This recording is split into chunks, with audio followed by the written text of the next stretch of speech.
உங்களுக்கு மனசுக்கு வந்து கொஞ்சம் நிம்மதியாக இருக்கும் அப்படி சொல்கிறாங்க. இப்போ நீங்களாம் சொல்லுவீங்கல்ல, நான் பிரச்சனையில் இருந்தேன் அப்படின்னா, அம்மா நீங்கள் போய் கொஞ்சம் உங்களுக்கு பிடிச்ச இடத்துக்குலாம் போயிட்டு வாங்க, உங்கள் மனசை இது பண்ணுங்கன்னு சொல்லுவீங்க இல்லையா, அதே மாதிரி அவங்க வந்து சொல்கிறாங்க.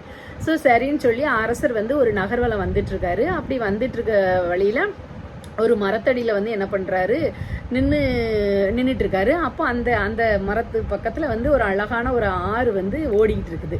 சரியா, அப்படியே அவர் அந்த ஆறை வந்து வியந்து பார்த்து தண்ணி வந்து ப்ளூ கலரில் தெளிவாக ஓடிட்டு இருக்கு. ஸோ உடனே அதை பார்த்த கிருஷ்ணதேவராயர் என்ன சொல்கிறாரு அப்படின்னா, சார் நேற்று பார்த்து இந்த தண்ணி எவ்வளோ அழகாக இருக்குது இன்னைக்கு அப்படின்னு சொல்கிறாரு. ஸோ அருகில் இருந்த அதை கேட்டுக்கிட்டு இருந்த அருகில் இருந்த அந்த அந்த பெரியவர் அந்த இருக்கார் இல்லையா, அவர் வந்து சொல்கிறாரு, அரசே இது வந்து நேற்று நீங்கள் பார்த்த தண்ணீர் அல்ல, இன்னைக்கு அது புதிதான தண்ணீர். சரியா, நேற்று உள்ள தண்ணி வந்து யாருக்காகவும் மற்றவங்களுக்காக அந்த தண்ணி வந்து அந்த இடத்துல நின்றுக்கிட்டே இருக்காது, அது போக்க பார்த்து போய்கிட்டே தான் இருக்கும்.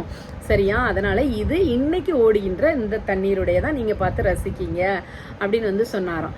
உடனே அவர் இப்படி யோசிச்சுக்கிட்டு இருந்தாராம். யோசிக்கும் போது தான் அந்த பெரியவர் வந்து சொன்னாராம், நீங்க வந்து உங்களுடைய அமைச்சர் தேவப்பிரியர் வந்து உங்களுடைய அந்த அமைச்சரவை அந்த இதை விட்டு காலி பண்ணி போயிட்டாருன்னு சொல்லி நீங்க வருத்தப்பட்டுட்டு இருக்கீங்க. ஆனா அவர் போனதுனால இந்த அமைச்சரவையோ இல்லை இந்த உலகமோ வந்து நிக்காது, அடுத்தவங்க வந்து அந்த இடத்த என்ன பண்ணுவாங்க, ஃபில் பண்ணுவாங்க. ஸோ அதை வச்சு நம்ம அடுத்த இதுக்கு போகணும் நீங்க அப்படின்னு வந்து சொல்லி இந்த தெளிந்த இந்த ஆற்று தண்ணீரை வச்சு அவர் வந்து என்ன பண்ணியிருக்காரு, அவருக்கு வந்து எடுத்துக்காட்டாக சொல்லியிருக்காரு. அப்ப இவர் சொன்னாரா,